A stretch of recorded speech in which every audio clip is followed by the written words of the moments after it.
Okay, Leah, so I think we'll get started. Thank you. So good morning, bon matin, everyone. On behalf of the France Ireland Chamber of Commerce, Galway Chamber and the French Embassy, we'd like to welcome you to this session this morning. This is an event under the working group within the France Ireland Chamber of Commerce called Working Group West and South Region, and it is to encourage networking amongst our members who are based in these regions. Now, you may remember we did meet, have the pleasure of working with Kenny and the team and Catherine, and we all met in Galway Chamber in November 2019, and it was a kind of a different event. It was a Club des Affaires where we had everybody together talking about innovation, and we do hope that our next event will be a person-to-person one. But meantime, you're all very, very welcome, all the members of the Galway Chamber and the France Ireland Chamber of Commerce, and also all the colleagues with the French Embassy. We're looking at innovation again today, and the title is From Crisis to Creativity, How French Businesses from the West Innovate. And we will be talking with a panel of speakers from Schneider Electric, Valeo and Transitions Optical. These are all patron companies with the France Ireland Chamber of Commerce, and they're all based in the West. And it will be interesting to see their development within the innovation area since we last spoke in November 2019. So before we move on to introducing the moderator for today and our panel of speakers, I'd like to invite Catherine Gagneux, who is the French consul for the Connaught and Donegal region. Catherine, maybe you'd like to just say a few words. Yes, thank you, Fiona. Bonjour à tous et bienvenue. Welcome to you all. As you know, all over the world, the engineers and companies have been thinking up some innovation solution using the crisis as an opportunity for innovation. And for many business leaders, the question is now how to emerge from the crisis and with fortitude recover revenues and accelerate growth. That's pretty much in the mind of many businesses. And France is also known for its innovation spirit before the crisis, and as we're talking about it now.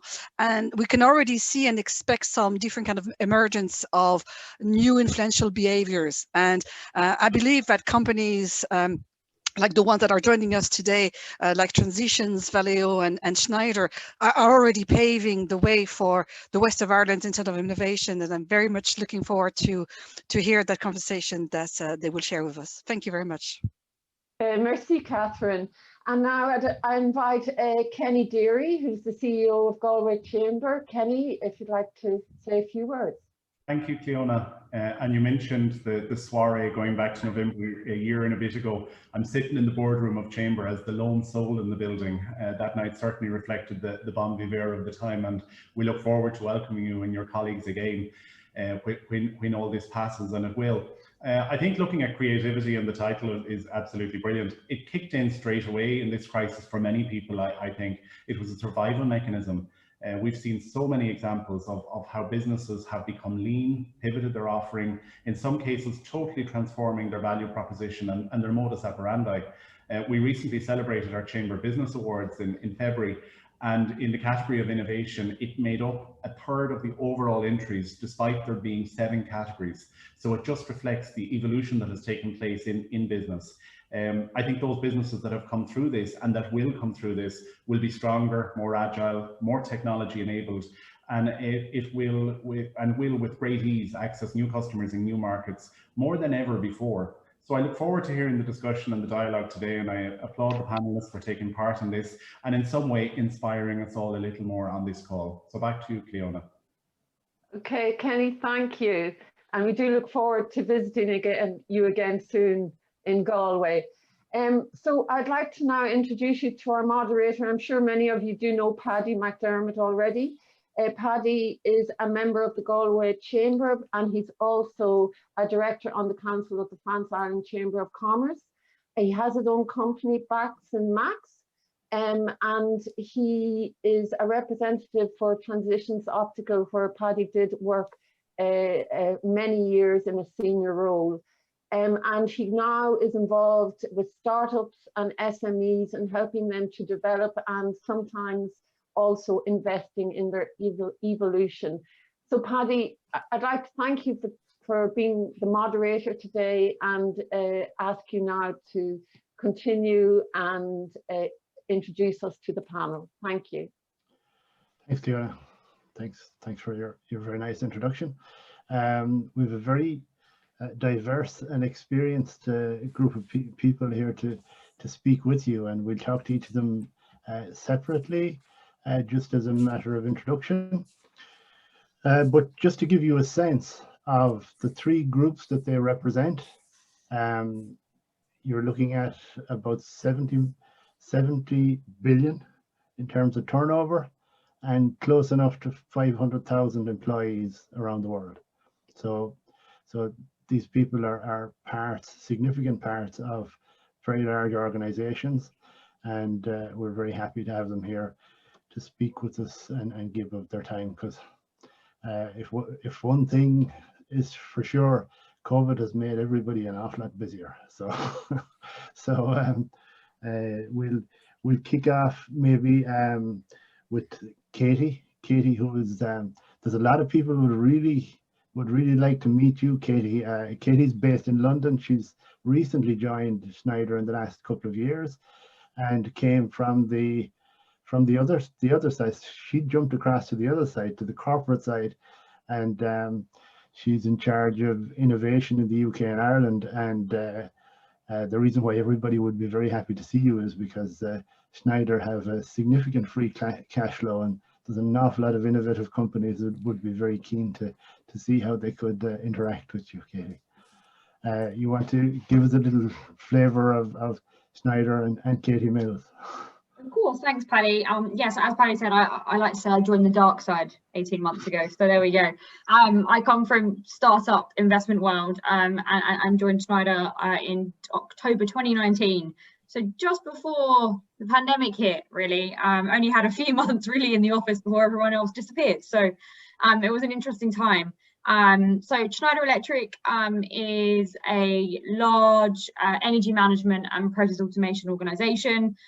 Been around about 160 years. We're 130,000 people globally, about $56 billion annual revenue. So we're a large beast, shall we say, and innovation has always been at the very core of what we do. But even more so over the last really 2.5 years, we've shifted from just looking at our internal innovation, so our internal R&D, to then how we look at innovation at the edge, which is the way we like to kind of talk about external innovation. So how we work with smaller organizations, startups, not just from a product perspective, but from innovations in business model and also routes to market. And I think it's an important piece to mention, because sometimes we think of product innovation, but actually sometimes the bigger impact can come from business model and route to market innovation, which is something that we look quite closely at. So as Paddy said, I sit across all the business units across the UK and I. So you could say I'm a bit of a jack of all trades, master of none, which is probably true in many ways. Get a little bit of a feel for every business unit, and ultimately I'm looking at where our gaps exist across those business units, and where we should be looking at filling those gaps with new, innovative, far more agile organizations. We also have a venture fund based in Silicon Valley. So we have a $550 million venture fund based out there. And I work very closely with the ventures team, trying to get them to spend some more cash over this side of the pond rather than just in Silicon Valley. So always keen to kind of meet new innovative technology companies that are, very much sit within the energy management piece or industrial automation. That's a bit of me and a bit of Schneider, but please, very keen to connect with anyone who wants to connect. You can find me on LinkedIn, and it's usually the best way to get me, and then I'll drop you my email. Okay, well, I'm pretty sure you're going to have a lot of interaction on the back of this, Katie. Brian is Global VP of Innovation, Technology and Operations in Transitions, which it's part of the Essilor Luxottica Group, and based on what I heard in the news this week, that group is growing, is likely to grow significantly. soon with another takeover of another retailer. While Transitions is maybe a small part of that, it's quite a shining light in the overall group. So Brian, you wanna talk us through your intro? Sure, of course, Paddy. It's best laid plans. Forgive me, there's alarms and fire alarms. It's the first time I've been in the office in quite some time, and fire alarms are going off all around me. So if it starts again, I won't put you through the pain of it. But yeah, Paddy, thank you. Delighted to be here this morning. As you said, I'm the Global Vice President of Innovation, Technology and Operations for a super cool company called Transitions Optical, which is headquartered here in Ireland, global company, part of the EssilorLuxottica family, which is about 155,000 people and 18 billion. So it's a giant in the world of ophthalmics. And we are the #1 global lens brand, and we're a photochromic company, which in simple English is light intelligent lenses that go from a very clear state to a dark state without thinking about it. Provide the ultimate protection for wearers, the optimal visual experience, and it does it with style. So innovation is a core engine of growth for Transitions, and always has been. The company is founded on innovation and has led the market globally for over 30 years. So being the market leader is always a challenging place to be, because you're setting the standard for everybody to follow you. So innovation, and disruptive innovation in particular, is of key importance to us to drive forward and ensure that we remain at the head of the posse, so to speak. Before I joined Transitions, similar to Katie, I joined in August of 2019, so I'm with the company just under 2 years. So it was a very unusual time to be onboarded into a new organization, and even though I run global operations, I have yet to visit any of our manufacturing facilities in Asia, for example, or anywhere else really, because I've been locked down for so long. But before that, I was the global head of innovation and external collaboration for about 4 years with a company called Abbott Laboratories, and I was the head of innovation for their pharmaceutical business. And before that, I spent about 12 years in a variety of different roles with Enterprise Ireland. I headed up their startup area, their investment area. I headed up their global life sciences area. So I've always had a career that's been based on technology, but more interestingly for me is technology commercialization, and bringing technology from a research level through to a market where it can make a difference for consumers, doctors, and other stakeholders. So delighted to be here today again. Thanks, Brian. It's always that bit difficult to be in a market leading position. The pressure is always on to be generating value and staying ahead of the posse. And Peter, we've met in airports. You remember those? You remember those? Oh, of course, Paddy. We've been meeting in airports for over 20 years, I think. So I think so. Yeah. And as project management director in Valeo Vision, you've been through quite a number of guises as well, having come from a situation where you were an Irish company startup, going through probably tough enough times at the early stages with Valeo, and now have a significant presence, and I think it's probably the biggest section, the biggest segment of the business is in visibility. Yeah, it's one of them, Paddy, and thank you and good morning, everyone. My name is Peter Riley, and I'm the projects director with Valeo Vision Systems out in Tuam. Just to say a few words about Valeo, it's a very proud French-founded, French-based company with headquarters in Paris, but with a very extensive global footprint in about over 30 countries, 33 countries, I think, at the moment, well over 100,000 employees and sales of about 19 billion euros.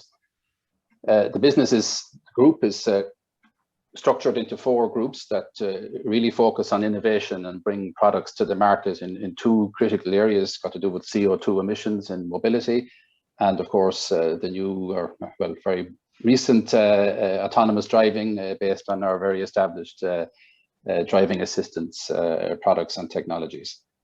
The facility in Tuam, Valeo Vision Systems, is part of the driving assistance group inside Valeo. And the facility in Tuam started in 1982 as Conic Electronics, a privately held company that was acquired by Valeo in 2007. And thanks to a massive investment by Valeo Group and confidence in the facility in Ireland, supported by the IDA, I'd like to mention, we've grown 5 or 6-fold in Ireland. We've now the best part of 1,000 people in Tuam, and a similar number around the world in our specific area. And over half of those are really highly skilled engineers, scientists, researchers who are innovating and developing our new products and processes on an ongoing basis. And we're number one in our market globally.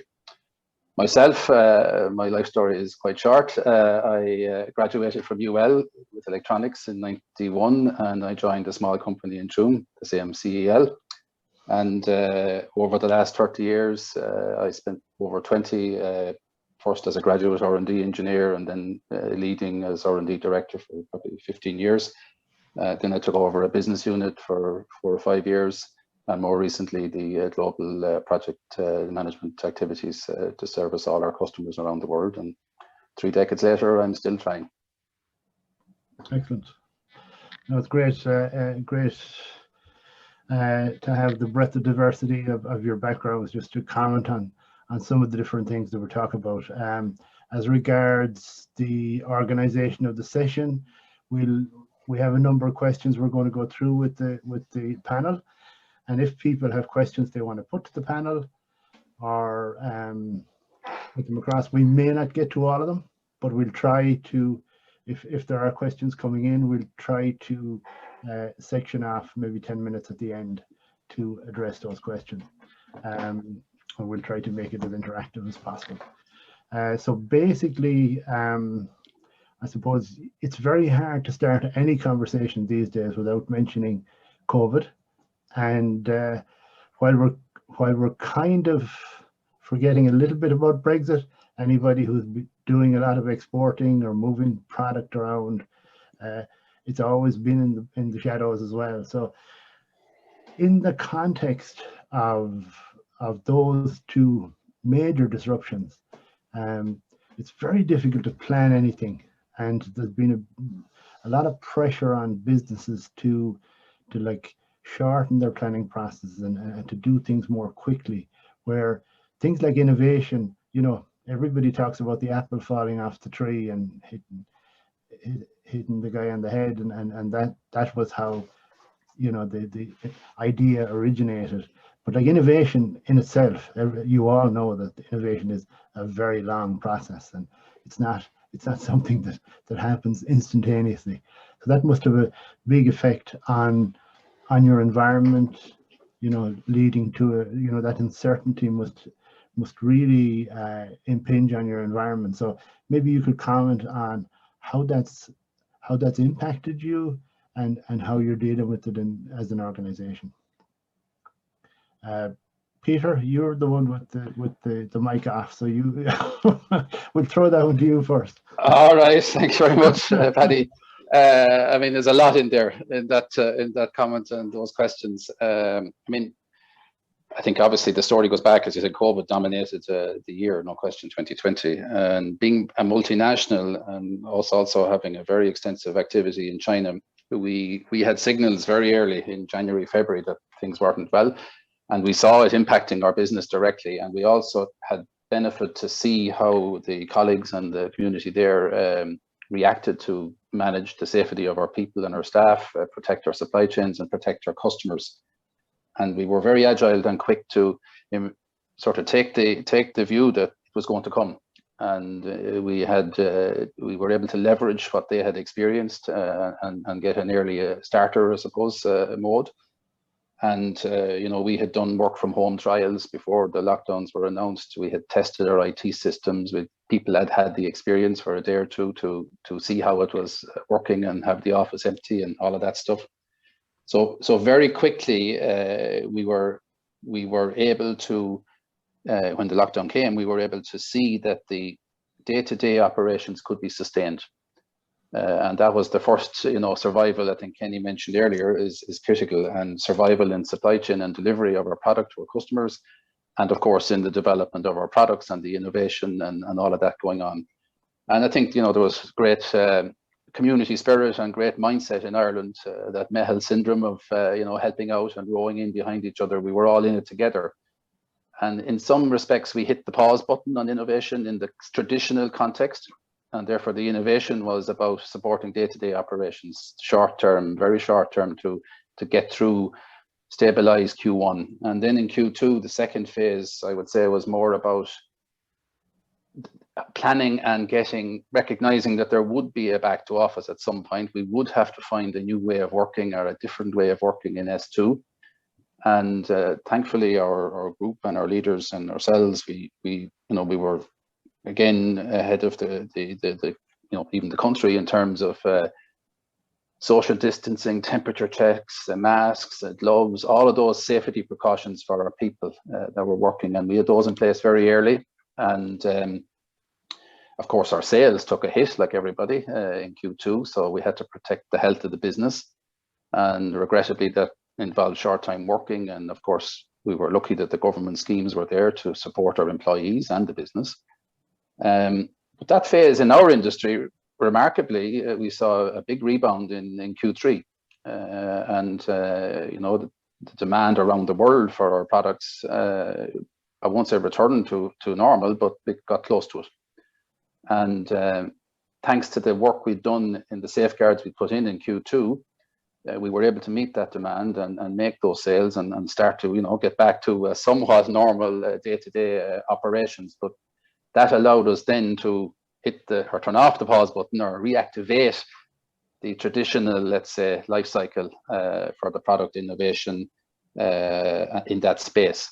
And yes, it's different. We don't have the face-to-face meetings. Yes, it's been difficult on our people. We have colleagues who've had bereavements, and like everybody else, working in the health service. So we've had to be very flexible in how we dealt with people, managed people, and management had to really pay a lot more attention than we might have had before to maintain relationships and support our people in those different phases. So certainly coming into 2021, we still have a significant balance between work from home and on site, but the safety of our people and the robustness of our procedures and mechanisms and tools and IT systems has really helped us get through. And there were some of the quick things that we learned. Yeah, and you expect the process to kick back in through this year at some stage. You think in relation to the process there isn't that much modification necessary to get it going again? No, it's already running, to be frank. Yeah, so we're of course the proportion in terms of we're not 100% on site, absolutely not. We have a large population still working from home, or indeed beginning to blend, but of course we work to the government restrictions and safeguards. So I think we're all looking forward to that S2 time when we can start to get back together again. And because maybe we'll touch on it later, but we don't know what we have missed. And we all are on a voyage of discovery there. We have ideas, but we have to test it now. Okay. Katie, you want to comment from a Schneider perspective? Yeah, I think the pandemic actually gave us an opportunity, unusually, to accelerate our views on innovation. Schneider, although a big global organization, actually is very much run locally. So all the kind of operations are run locally across countries and across zones. And I think the pandemic really showed why that's important. And it's allowed us to be a lot quicker at rebounding, or also responding to what was happening within different countries, and making sure that we were on top of that. So sustainability is at the core of everything that we do. We were named the most sustainable company this year, and actually the amount of inbound we had around our sustainability services increased 300% over the pandemic. So all of a sudden, I think it gave everyone a chance to stop and reset, which then has led to a need for far more innovation, and has also led to innovation being sped up in many ways. And I think what we did was more than as soon as things started to change pretty quickly, we stopped and we said, right, how is this going to impact what we should be looking at from an innovation perspective? So all those core themes that we had at the beginning of 2020, are they still now relevant to us, or have they significantly shifted? And where things had shifted or where priorities had shifted, that's how we shifted our innovation focus. So big example is actually around sustainable homes. So we'd always worked a little bit in the residential space. We have a big business unit called Home and Distribution, but it was more around switches and sockets and a little bit around smart heating. But we'd been speaking more and more around sustainable homes, home energy management systems. And all of a sudden, everyone's working from home. Everyone's energy consumption in homes has increased. So it became all of a sudden a much bigger opportunity for us. So we shifted our innovation focus to do more around sustainable homes of the future. And we've spent the last kind of 8 months on 4 major partnerships with early stage startups, looking at new solutions that we can add into our product suite around sustainable homes. We're now looking at incubation projects around brand new business models that we're looking to build around that. And that would never have happened if our focus hadn't have shifted because of the pandemic. So I think actually what you always find with a crisis is those that continue to invest in innovation are the ones that usually come out better at the end. And when people stop and panic and go, oh no, don't spend on innovation because we need to protect, they usually get left behind the curve. And I think Schneider did a great job at the very beginning of saying, no, innovation still remains a top priority for us. We need to innovate now more than ever because the way people work is changing, the way we use buildings has changed, and we're very big in the building space. And so it actually led to more opportunities for us from an innovation perspective. So I think, you have to have the right mindset to be able to do that. But if you can, look at these challenges as also potential opportunities, which is what we did, and shift your focus around that, I think we've had some amazing projects come out of it that never would have happened before. So, very much a unique perspective. I do appreciate that, but it has allowed us to kind of really accelerate our thinking around many things.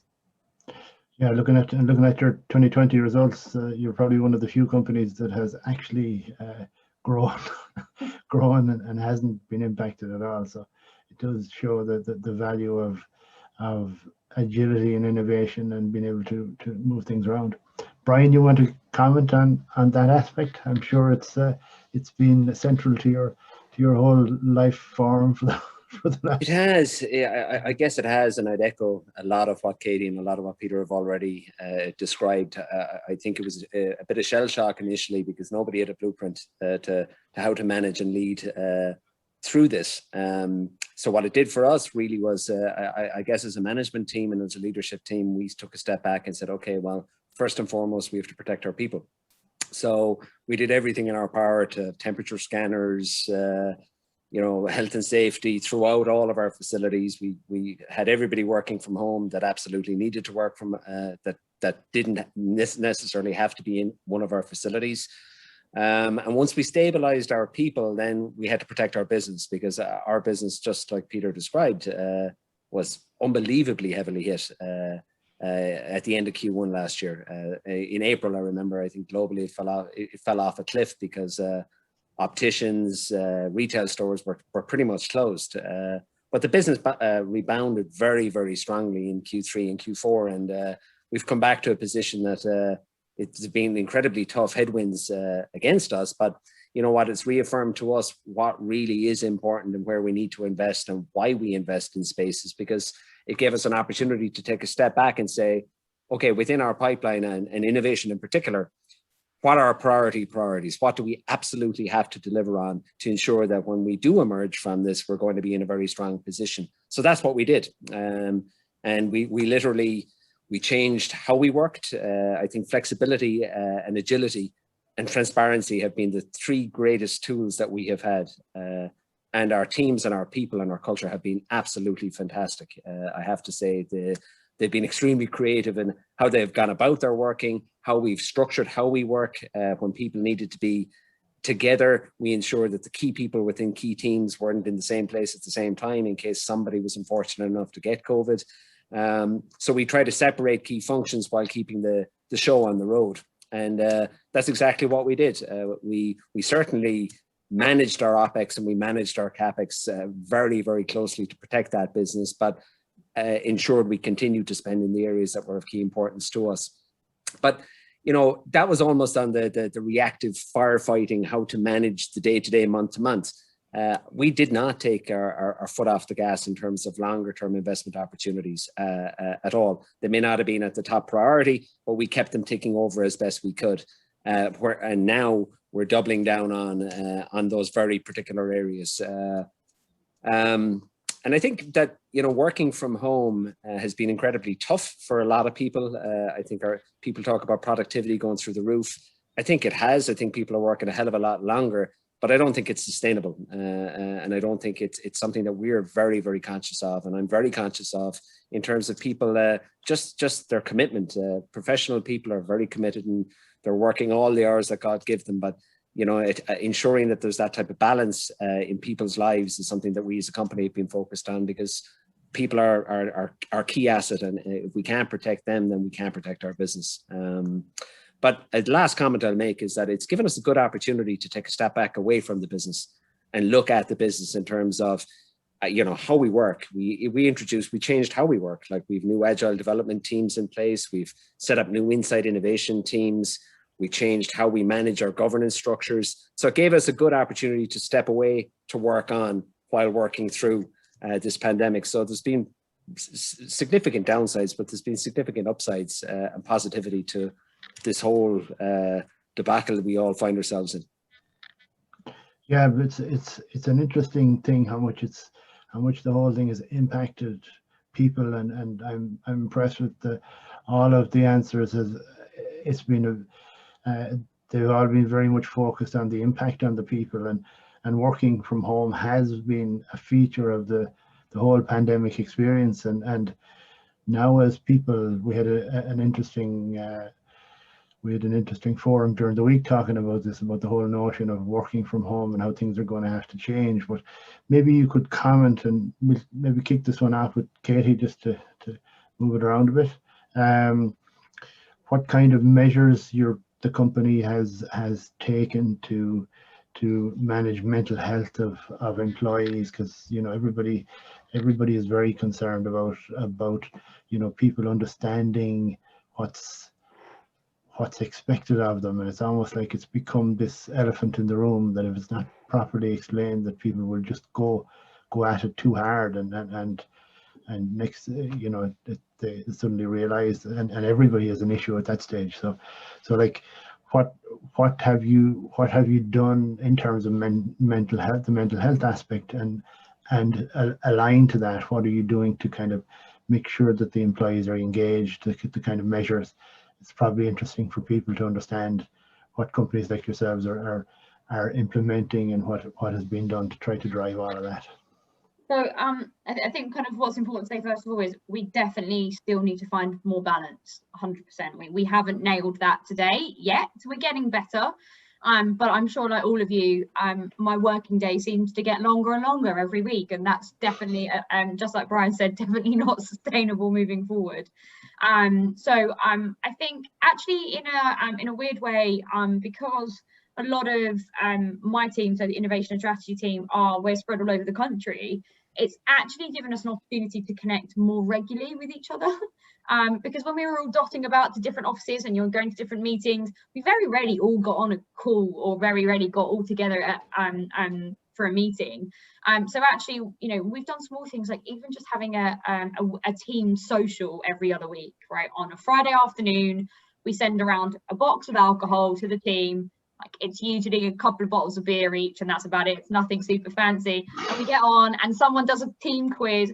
Very simple things, but we never did that before. We never had, because we never had the chance to all sit down and do it. So I think in some ways it's actually given us more opportunity to connect. It's given, especially kind of myself as well, we've now set up things like extra support groups. So women's support groups. We've never actually had a women's support group in the UK. And obviously being an engineering business, your gender stats aren't the best, like most engineering businesses. So I think to be able to kind of set up new support groups has been a really big thing that we've pushed. even things, you know, when we had a lot of employees with children that were working from home, one of our VPs of strategy, a lady called Alice Williams, she actually got them all to tell us what kind of age groups your kids were in, and they took it in turns to do classes for those age groups. So it wasn't like every parent was having to do every single class. It was to try and give them, you know, give parents an hour's break every now and then, and that worked really well. Just trying to understand that, you know, and Alice herself didn't have children. She doesn't have kids, but she appreciated that a lot of her team were drowning in, you know, educating their kids, working, hours getting longer, and so she tried to pour resource, and it actually worked really well. So I think us understanding the people that work for us and understanding what their home life looks like more has allowed us to be far better managers and far better at understanding the pressures that they are then facing. We've done a lot of work even around just work environments, that I think we've had a big push from a health and safety perspective to make sure everyone has a comfortable chair, everyone has a proper desk. Do you have space in your house or in your apartment or in your flat to be able to work from? And you know, I've done the typical lockdown thing. I moved out of my central London flat with my husband a month ago into a house in East London. So because we realised we can't both sit in the living room at one desk and work from home, we need to move. And I think, you know, having an organisation that came to us and said, what do you need to be better in your environment, was a really big push. And so there was budget basically put aside for every employee to sort out their office at home. So everyone got a desk, everyone got a chair, proper tech, and that's a big, you know, a big piece when you're sat in the same room looking at the same four walls day in, day out. You need to make sure you've got the right equipment there. And then at the same time, I think as well, we've become far more flexible with our working hours. I am an early bird, so I like to be on a call at 6:30 in the morning, which most people don't, let's be clear, and I appreciate that. But come 3 o'clock in the afternoon, I'm wiped. And actually beforehand, that never really worked. But now we are far more understanding with the way people like to work and the hours they like to work. And I think that's led to a much more productive way of working in many ways, that we respect people's boundaries, we respect the hours that they like to work.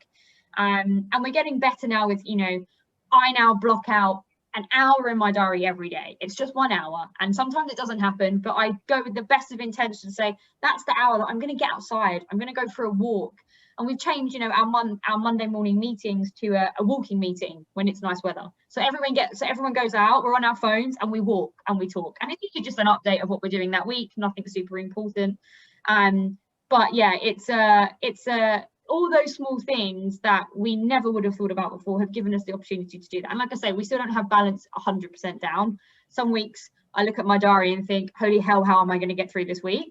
But other weeks it's definitely, you know, starting to get better. And I'd like to think that as an organisation, we're far more understanding of the different types of people and their different home environments that they bring to the table, and how we help them be successful. And I think that's given us, again, a bit like Brian said, chance to pause and take a look and reset and go again. And we've actually shifted. So our CEO Jean Pascal announced at the beginning of this year that our whole work from home policy has now shifted to be, realistically, we work from home unless you want to be in the office or you need to be in the office, and then you can go in.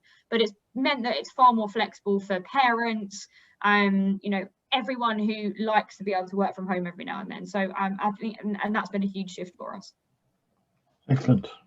Peter, do you want to? Okay, I think Katie has add the Valeo insight. Yeah, I won't repeat all the really very, very insightful comments that Katie made, and I accept a few, but helping people in their office environment, ensuring that the company tools and IT systems and that infrastructure doesn't bring frustration and annoyance in their day-to-day lives, I think is very important. I think that one thing I would say as well is that business became very task orientated, and calendars all of a sudden became populated for stuff that you wouldn't normally need meetings for before, because people were working from home. And I think we had to take care in terms of our etiquette, in terms of calendars, in terms of really not falling into the trap of micromanaging people. and basically allow people to blend their work life and their private work life at home, and just focus on the results. And then it comes down to just really that mutual trust between the employer and their manager, between the employee and the direct supervisor and the company generally. That we trust people to, if they start at 6:30, great, and if that suits them, fine. But over the course of the week, are they able to collaborate with their peers and get the job done in a way that fits around their circumstances? And of course, every family had very diverse circumstances, with children working homeschooling, people working in the health services, and indeed so many people, some partners maybe unemployed and lost their jobs. And we had to be very sensitive to that, and giving space in the Zoom calls or WebEx calls for a bit of chit chat, a bit of social interaction, I think is very important. And I think Katie touched on that as well. All of that said, it's hard to measure the soft impacts that we're missing. That human touch, the personal friendships, the informal work, the water tower discussions, the casual remarks, those little bits of mentoring and help and advice that we give each other when after a meeting, let's say face to face or in the corridor or sitting together or having a cup of coffee. That spontaneous creativity to solve problems on the spot, rather than having to organize something formal later. And I think all organizations will probably feel consequences later on. I believe there are still issues that we will have to address, and finding that right balance that Katie and Brian mentioned, I think is going to be key going forward, that we take forward the good things, but we also recognize some of the gaps that have evolved in the last year or 15 months, and try and define that new norm. Very good. Thanks, Peter. And Brian, have you managed to unearth the capability to introduce all those serendipitous kind of interactions into the working from home environment? Look, it's just like it's been described. It's been incredibly tough. Some people love working from home. Other people's circumstances, they don't want to work from home. And ultimately where we started was exactly as Katie described. We started with ergonomics, health and safety at home. Do people have the right equipment? Do they have the right chairs? Can they work from home? And we provided them with that type of infrastructure. Flexibility to me has been key. And as I've said, I'd have some colleagues that like they're pulling their hair out because they're stuck at home, and they just like just getting away from it. Because the one thing that I think that even I feel it myself is that for the first time in my life, work has truly invaded my private space. I don't get away from it. Even though I have a big house, I'll always be passing my office, or my office is looking at me, or something of the sort. There's something going on, and it's hard to get that break. So I think what we started talking about as a leadership team, we're really, how we have to overly communicate, and we certainly have overly communicated in my view. And I think that's been very important, such that it gives people, when we're surrounded by doom and gloom, and the media are great for doom and gloom, and I'm sick of reading it. Everybody knows what's going on in the world, but there's very little positivity there. So to me, I think the key thing for us was to take away any opaqueness as to how the business is performing, where the business is going. And we wanted to listen to our people. So we survey our people very, very regularly. And rather than us dictating what works for them, we've gone and asked them, well, what's worked well for you? Through this, what work practices work well for you? What isn't working well? So we take the best of what has worked well, dump the stuff that isn't working well, and we put in new processes and procedures around meeting etiquette. We've gone to even for people that are working in our facilities, we now have antigen testing for everybody. I was concerned about it at the time. I was saying, well, people, will they want this or won't they want it? But the feedback I've gotten from all of our teams has been, it's providing people a huge peace of mind in terms of their own health and safety, that they know that if they're working in an environment with people, they know that everybody in that environment is COVID-free. So that's taken a whole bunch of pressure off them and is giving them that freedom and flexibility, and taking away the worry of, am I going to work and bringing it home to my family, or vice versa, which has then provided us with the flexibility to have those that are working at home to do so and ensure that they can do so safely and do so with some comfort and with respect of their boundaries and their time. And time zones, I think, has been a real challenge for us. It's amazing, like people put half-hour meetings into diaries with people in the Philippines or Thailand, and suddenly like 9 or 10 o'clock their time, and you're saying, you got to stop that. I mean, people can't be on from Katie at 6:30 in the morning until 10:30 at night. That's just not sustainable. So I think there's been a lot of positivity, but from my own perspective, I'm a social creature, and innovation and collaboration is something that can't be done virtually. So I cannot wait until the time that we get our teams back together and we can literally, I suppose, capture and capitalize on the tacit knowledge transfer that occurs just by those interactions that aren't planned. But you know what? I have to say I've been very proud of all of my team and my colleagues, because they've shown unbelievable commitment in terms of the creativity of how they've gone about working. And I think that we can learn from it, and we will learn from it, because we've changed our work from home policy and how we work, and that's being rolled out. So I think in that regard, we have a lot of good learnings from this, and I think that the workplace will never be the same again. Yeah, but I think the overriding sense I get from all of you is that every problem is an opportunity, and you know, as innovation professionals, you're all looking at ways to pivot to take advantage of the situation and make it a more positive thing. So that's really good. Maybe just to give you a shot first up on a question, Brian. This is more related to the business side, and it would be remiss of us as a French chamber organization not to ask you guys what you think about the whole nature of trade and you know, the services. They say that proximity is very important for trade, that you know, proximity is one of the key elements of increased trade between locations, and while I haven't noticed the island has moved any closer to the continent, I would say that the amount of services that are now available direct from Ireland to France in particular is 3-4 times more. And is this likely, in your view, to generate stronger trade links? Have you seen a change in the way the business is happening, or the ease of doing business?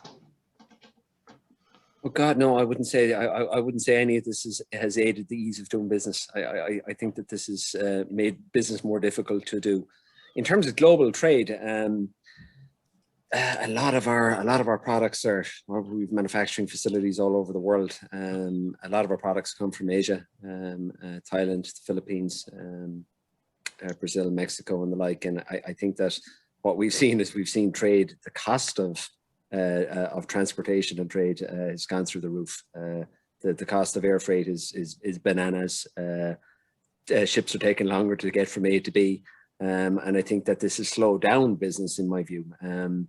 The French markets, you know, we're a French-Italian company, but Essilor is a French company, and the French market in itself is very important for us as an end market. However, I think that successive COVID shutdowns of society has impacted that for sure. But what this has done, I think, Paddy, for us as a group and as a company, is look at how we're structured and where we're supplying product or services from and to whom, such that we can ensure that the balance across that global manufacturing and services footprint is right.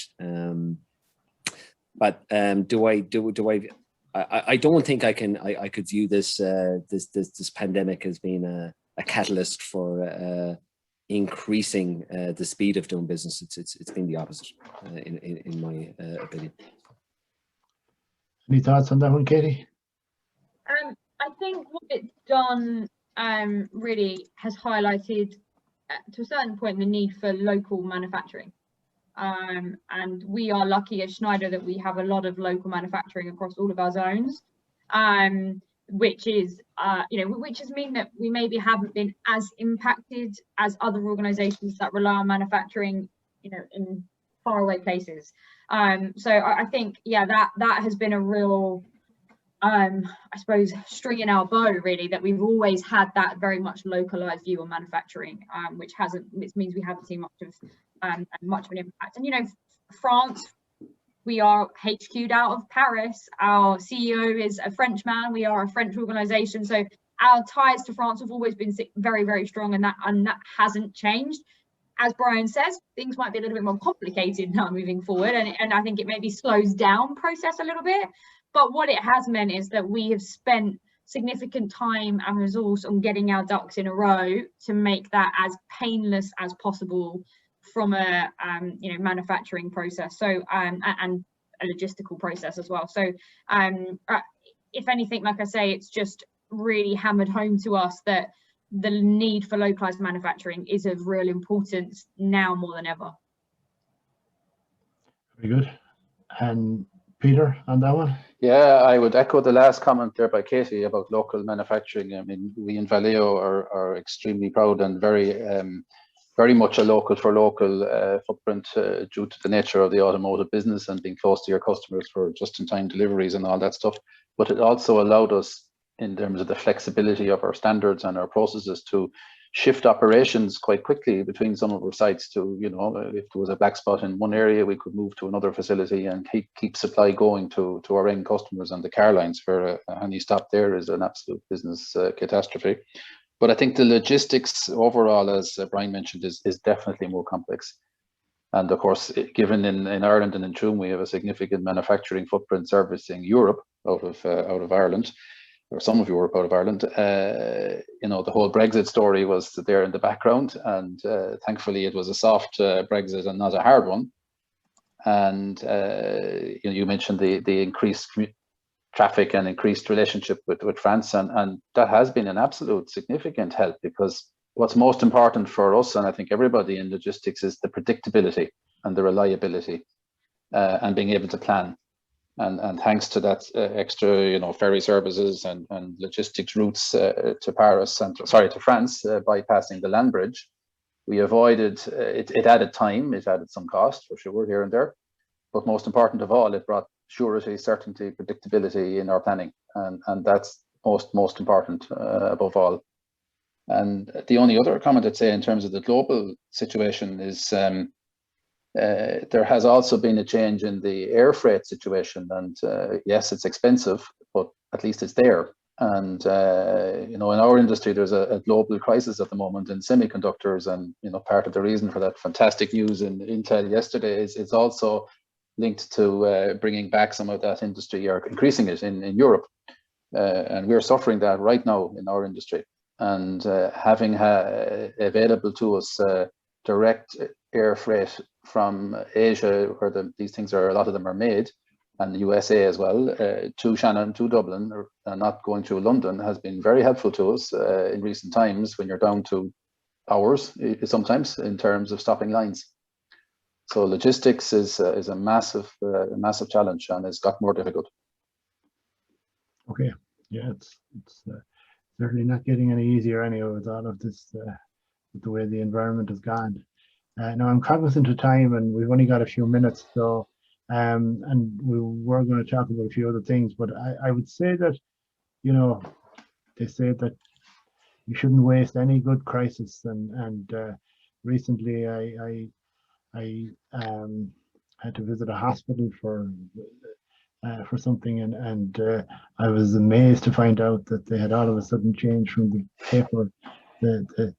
paper full process that they used to have to a paperless process, which I could never understand wasn't the case previously, but it helped the HSE anyway to move on. Have you, maybe I'll take you just for, if you could just give us a minute on maybe what effect on digital transformation the pandemic has had. Have you seen significant improvements, or what impact has it had on your business? Maybe Katie, do you want to kick off with that one? Yeah, I think the main impact has been the speed at which people have had to actually act on digital transformation. So, you know, even us as an organization, I know our CEO has always spoken about trying to shift out us as a business that works from home, and it was always frustrating to him how he had so many offices globally that were costing him so much money, overheads, and overnight that changed. So I think, you know, in the UK we went from you know, being 80% people in the office to 80% working from home in 24 hours, which was a massive shift overnight, and you know, a huge mammoth effort from everyone. So I think the one thing for us as an organization that it did was really speed up that digital transformation. And we were, you know, significant way along in our journey anyway, but I think those small things that always take a little bit longer, or you never quite want to push the button on, made us push the button at that point. So I think there was that opportunity. And then I think when you look at our clients, the need, and I keep coming back to the sustainability topic, because for us, the I suppose importance that's been put on sustainability since the beginning of the pandemic has tripled across every organization, every industry, every sector. And that's a great thing, don't get me wrong, that is super positive. But with that, the need for digital transformation is even more apparent. So I think, again, what it's doing is it's kicking people in the right direction and making them move on things a lot quicker to tackle some of the big challenges that they've had since before the pandemic. But like I say, and as we've all said, the pandemic gave us a chance to reset and regroup, and has really, I think, supercharged people's need to look at digital transformation in order to deliver on sustainability projects and challenges that they're facing. So for us and our client base, it's been the supercharger that we've all needed. That's great, Katie. How about yourselves, Brian? Anything to add on that briefly? Yeah, maybe I'd again agree with what Katie has said. I'd maybe take it from a different angle. I think. Or comment on a different angle at a market level.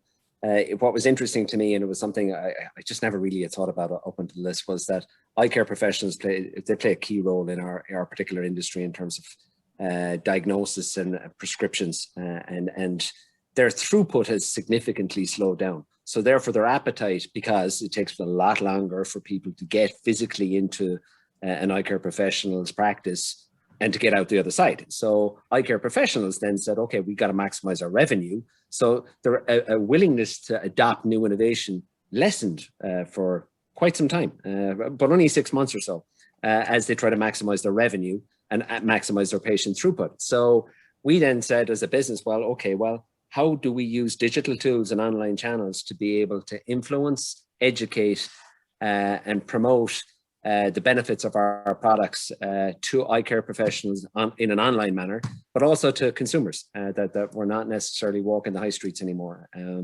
So we've had to definitely think about that. We've built this kind of virtual try-on thing that you can literally try on different lenses, different frames from the comfort of your computer. So that's just one example. So yeah, we've done it internal to the business, but we've also had to do so at a consumer professional facing level. That's great, Brian. Thanks. And Peter, very briefly. Yeah, very briefly. I'd fully right up against it. Yeah, no, I'd fully support everything Katie said there for sure. And you know, the first step was to use we were already heavily digitalized, but to quickly accelerate the application of the existing tools in new areas. Well, you know, we say necessity is the mother of invention, and we were able to facilitate our customers doing online audits of our production lines to launch new products with virtual reality glasses and all this sort of stuff. We were able to transport our expert engineers into real life test vehicles on tracks in Germany, Korea, all over the world, basically, to debug and finalize our products for launch. But I think the most interesting thing is mindset. I think the mindset of all our business stakeholders to be willing and ready to accept digital solutions, accept virtual platforms, has finally got the push that had been talked about for a hell of a long time, as Katie alluded to. And I think that's going to be the big enabler. It's the mindset. That's wonderful. We'll have to wrap it there. I just want to say, from my point of view, it's been a privilege to chat to you guys, and understand your perspectives on business and just get your insights, because I've been reading too many papers. I feel pretty negative in recent times over things and the way they've been going. So this has been a shot in the arm to say that, you know, there are many innovative companies and teams out there that are looking at the opportunity in every problem. So thank you for your insights, and I'll hand this back to Cleona. So, okay, Paddy, thank you very much, and I'll just keep it very short. So thank you to the panel of speakers, and really inspiring discussion today. So really appreciate your time. Also, Catherine, on behalf of the French Embassy, and Kenny, on behalf of the Galway Chamber and the team there. And we do look forward to working with you again. And just for all the participants and members of both chambers, we will send you out a link, because we have recorded this. So in case some of you would like, again, to review this session. And if anyone has any ideas, any topics they wish us to cover, do get in touch. Thank you very much. Bonne journée à tous et toutes. Merci beaucoup. Au revoir. Thank you. Bye-bye. Thank you very much. Merci. Bye-bye. Thanks. Bonne journée. Au revoir.